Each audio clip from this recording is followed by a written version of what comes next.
as sound as what happens to what gets unloaded into your customer. So we applaud, and we really want to see the responsible care guidelines enforced beyond delivery to the customer, but we want to see it on into the treatment of cargo after. We're kind of getting near the end here. Future of tank containers. We are projecting a continual 5 to 7% annual growth in Asian origin shipments through 2020.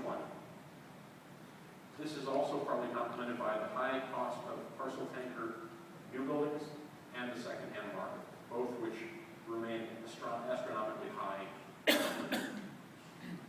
There's double-digit annual growth in intra-Asia volumes, with increased regional container ship capacity and lack of dry box growth.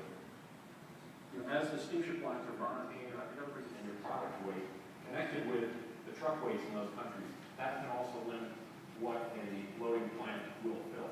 If you turn with a very, very heavy tractor full of fuel, whatever, you may be limited to loading 39,000 pounds of crude. But I'm happy to talk to you about it generally. I will also be happy to pass back to our industry group. There's a couple of industry groups, ITCO in Europe, and recently formed one here in Asia called ATCO. Sometimes they call it the king of license tanks in the biofuel business. There's one area I find very tricky, and that's what's the legal basis of the fill volume? Because as a trader, I've got to I have to get my freight cost per cubic meter as low as possible, especially not competing with guys that are using ships. Right. So I need to get as much product in the isotank as I can, because I'm paying a unit price for the isotank. But it seems very hard to find what's the legal basis for how much I can put in it. And it seems to be different in Singapore compared to Ulsan. Now, I know the temperature here is a bit higher than it is in Ulsan in February. So, if I put the product here in Singapore, I can go anywhere in the world. It's not going to expand very much. But it seems quite often I'm restricted by some rules in other countries, which are based on me shipping it from somewhere colder. So it doesn't seem to be any sort of logical, technical, sound-based model to use on a town scale. And in the DME is made in Japan and sometimes in China, actually. But I'm going to talk mainly about ethanol, partly because it's the biggest volume, and secondly, biodiesel in Asia has become very political because of the amount of palm oil produced in Malaysia and Indonesia.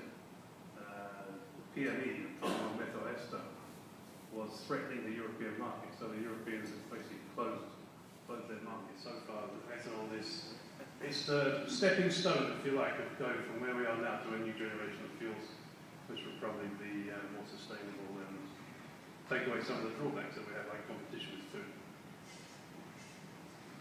It's a statement made by the executive director of the Energy Agency, National Energy Agency, which he said last year at a conference.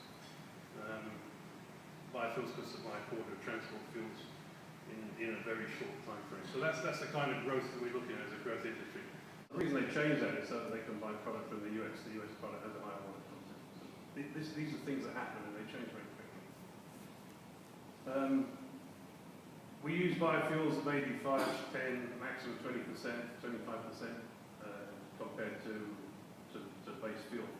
So obviously biofuel is a much smaller business than the oil industry. So we're handling smaller parcels, and again that's why price is very sensitive. Biofuels, it's an integration between energy and commodities. So ethanol is an agricultural commodity and the price tends to follow the price of sugar or corn, depending on what the feedstock is. At the same time, it's also gasoline blend stock. So we have to be aware of, here in Asia, we're aware of the MOPS price, because the MOPS is one of the price indexes that the industry works on. So you really pull in different directions in our industry. I'm not sure if this one is going to be any faster than the previous one.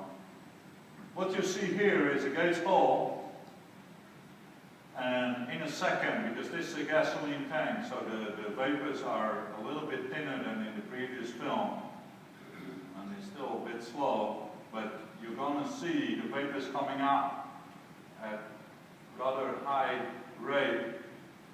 You see, it should be running a bit faster. Where is it, my friend? Let me shift it a little bit because we don't have all that. Okay, there it is. Okay, what you see coming off here is the gasolines from the Gates Hall.